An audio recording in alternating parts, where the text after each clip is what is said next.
Dark winter, ये देखिए आप में से कितने लोगों ने गेम्स ऑफ थ्रोन देखा होगा, मुझे पता नहीं। कितने लोगों ने एवेंजर्स सीरीज देखी होगी, पता नहीं। कितने लोगों ने सुपर नेचुरल होगा देखा, मुझे पता नहीं। मगर ये सारे के सारे जो है सीरीज, ये सारे के सारे प्रेडिक्टिव प्रोग्रामिंग थे।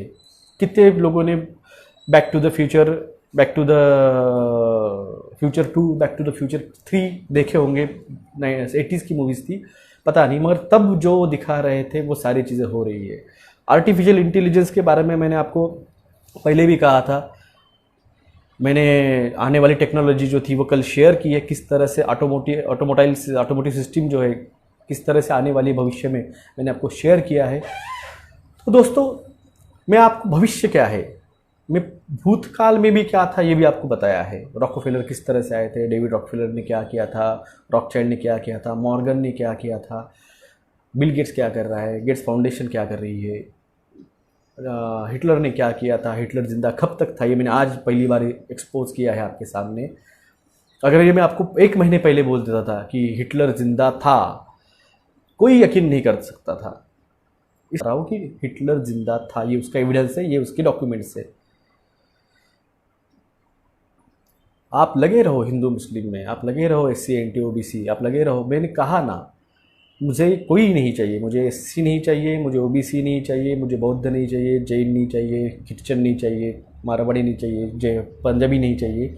मुझे एक ऐसा इंसान चाहिए मेरे साथ में जो इंसानियत को समझते हुए, जिंदा रहने के लिए प्रयास करते हुए लोगों को बचाएगा। क्योंकि जितने भी रहेंगे बचेंगे, वही आगे सर्वाइव कर पाएंगे अगले होलोकॉस्ट को। ये होलोकॉस्ट ही कहा जाता है इसे, मास मर्डरिंग।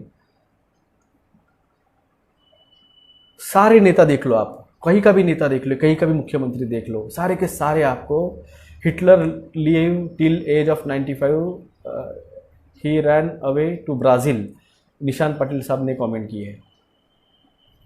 ये नीचे कमेंट आई, आप देख सकते हैं, यहाँ पे कमेंट आई है। जो जागेगा वो बचेगा, वही मेरा, लोग कहते ना कि नारा क्या रहता, तो मेरा नारा एक ही है, जो जागेगा वही बचेगा। और बचने के लिए क्या करना है, बचने के लिए अपने घरों में अनाज भर के रखना है। जितना हो सके उतना आप आपके एरिया के 5G नेटवर्क की कंप्लेंट कर डालो, लीगल कंप्लेंट। और कुछ दिनों में कोई अगर मोबाइल को चिपकाने की अगर कोई डिवाइस आता है जिससे 5G बचता है, तो वो 5G आपके मोबाइल को नहीं बचाना है, 5G के EMF से खुद को बचाना है। मोबाइल नहीं बचाना है 5G के रेडिएशन से, 5G के रेडिएशन से खुद को बचाना है। ये अभी दास साहब ने कहा है कि 3 साल पहले सुना था कि हिटलर जिंदा था। मैं कह रहा हूँ ना आपको, मैं जो जानकारी रखता हूँ, जो इन्फॉर्मेशन रखता हूँ, वो अगर मैं सब बता दूंगा ना, तो नींद आना बहुत मुश्किल हो जाएगा। अगर वो हो सकता है और ये कर सकते हैं वो लोग, तो आगे क्या कर सकते हैं।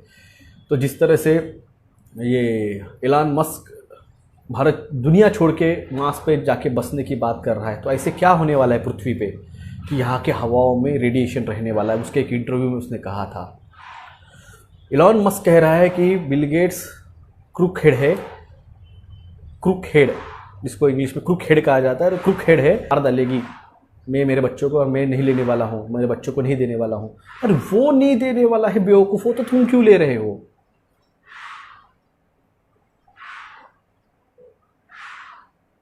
शिवांगी गुप्ता जी, इंसेक्ट का अटैक हो जाता है, उसका जो ट्रीटमेंट आता है, उसकी पुड़िया आती है, आप बोरैक्स जो पाउडर रहते हैं, बोरिक पाउडर की ये आती है, क्या बोलते हैं उसे, पाउडर भी आता है और उसकी एक टैबलेट जैसे भी आता है। वो कॉटन के इसमें उसको ग्राउंड अप करके अनाज में डाल दीजिए, नहीं होगा इंसेक्ट्स।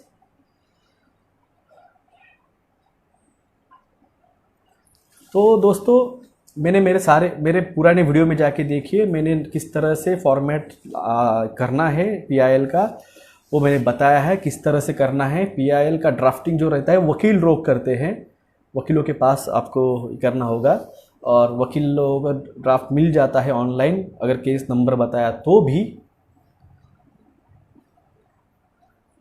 इसलिए हम 2 टन गेहूं स्टोर किया है, सब में इंसेक्टाइल होता है, how to preserve.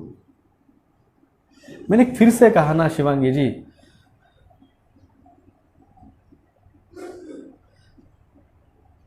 Boric acid powder आपने कम प्रमाण में डाला है, इसका मतलब ये देखो यहाँ पे प्रवीण वन मोरे जी भी कह रहे हैं, उसके कैप्सूल्स आते हैं, टैबलेट्स आती है 30 रुपए की 5 का कुछ तो बॉक्स आता है, वो पूरे कॉटन में डाल के पूरे इसमें डाल दीजिए।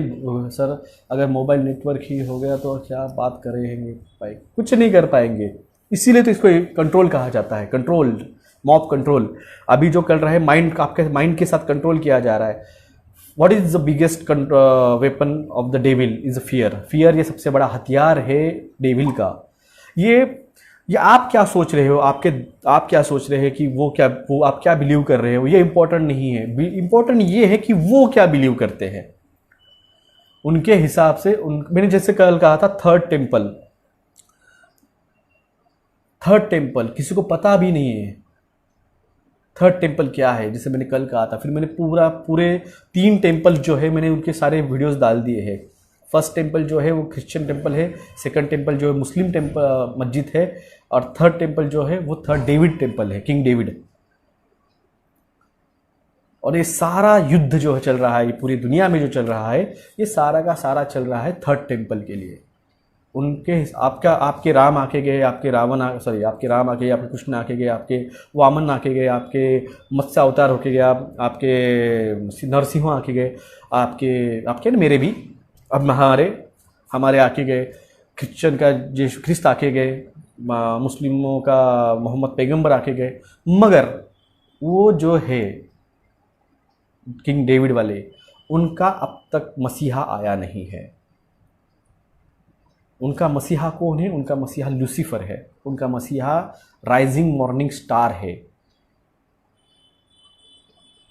वो आया नहीं है, जिसे मुस्लिम कुरान में दज्जाल कहा गया है, क्रिश्चियन बाइबल में जिसे लूसीफर कहा गया है, और उनके इसमें उस मसीहा कहा गया है। हमारे भारत में उसका कोई उल्लेख नहीं है,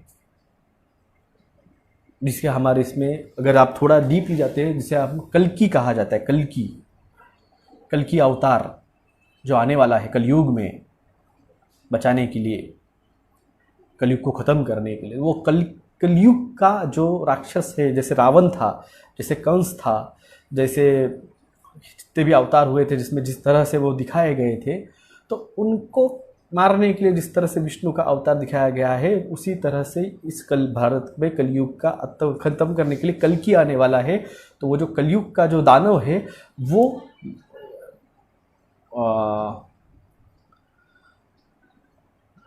थर्ड टेम्पल में वो आने वाला है। वो आसमान से आएगा या जमीन से आएगा, किसी को नहीं पता।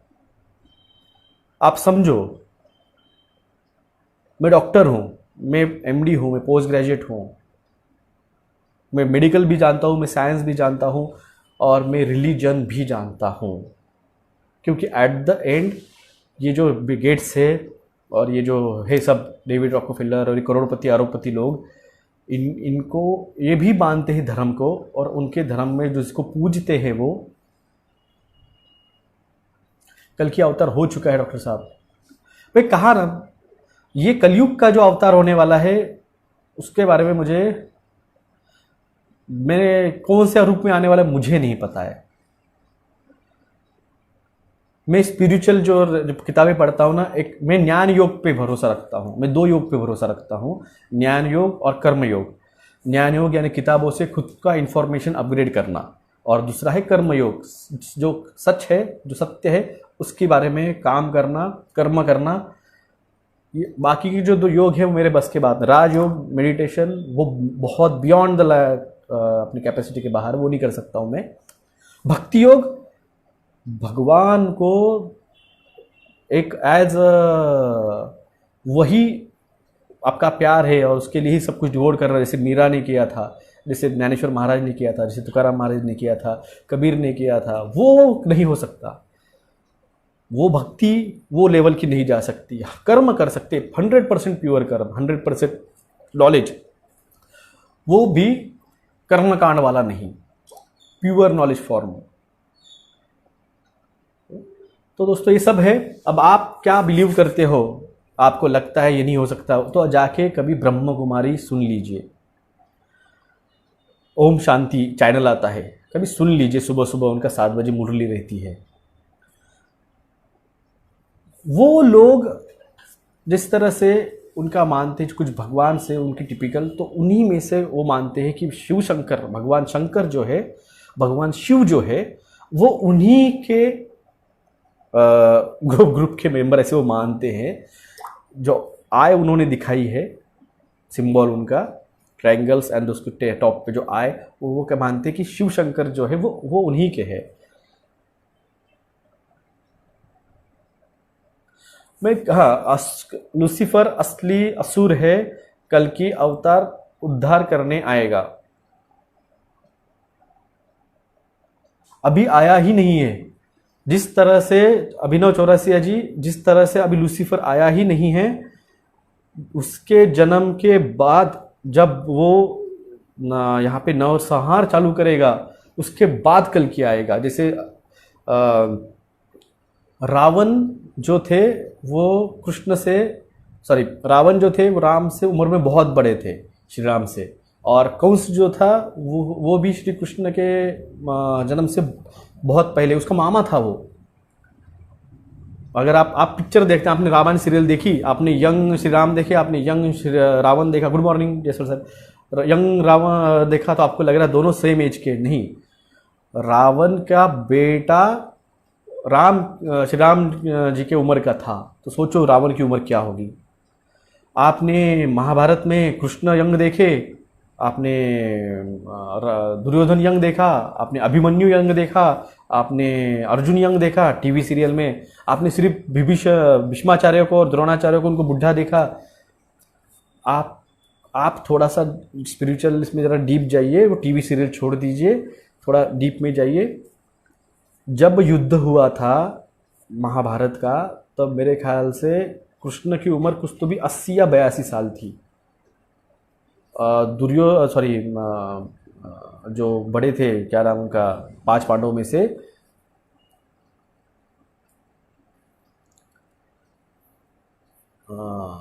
लूसीफर फॉल्स एंजल है। जी हाँ, नीलेश जैन साहब, लूसीफर फॉल्स एंजल है, जिसने करप्ट किया था ह्यूमैनिटी को।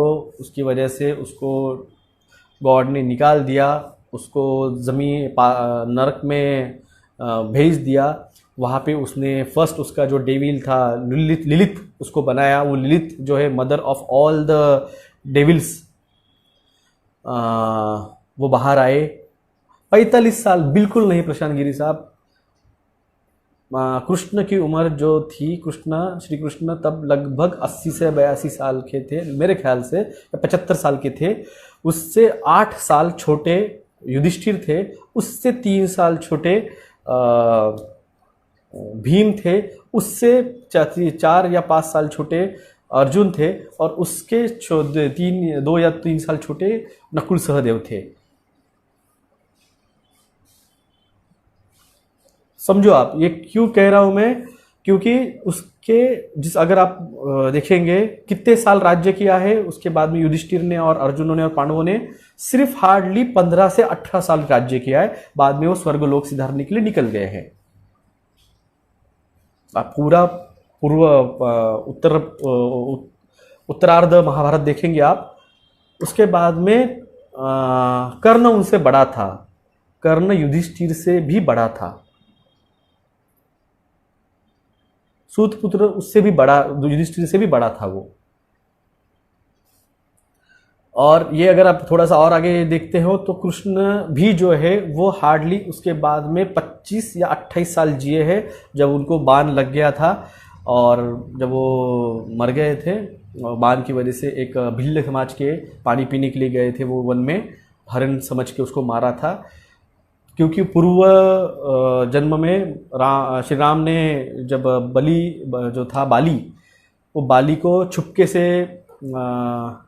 मारा था, तो उसकी वजह से छुपके मारा गया था बाली को। तो उसका ही शाप था उनको कि अगले जन्म में मैं तुमको उसी तरह से अनजाने में तुम्हारी मौत हो जाएगी, और उसका ही था फल था कि वो बाली जो था वो, ये देखो पूर्व जन्म बहुत इंपॉर्टेंट है हिंदू कल्चर में। मैं इसलिए तो कहता, क्या हम लड़ेंगे, हमको मारेंगे, फिर जन्म लेंगे, फिर आएंगे, फिर लड़ेंगे, फिर मरेंगे, फिर जन्म लेंगे, तो ये बर्थ रिबर्थ कंसेप्ट है हिंदू धर्म का। तो उसी तरह से तब का जो होगा, जो भी मरे हैं भगवान के हाथ से, वो उनका कर्म था, उनकी डेस्टिनी थी, वो मर के फिर वो स्वर्ग चले गए। तो जब भी उनका गुड फॉर्चून खत्म हो जाएगा उस उनकी आत्मा का, वो फिर से जन्म लेंगे, फिर डिसाइड होगा आपका कर्म क्या है, और वो कर्म आपको डिसाइड करेगा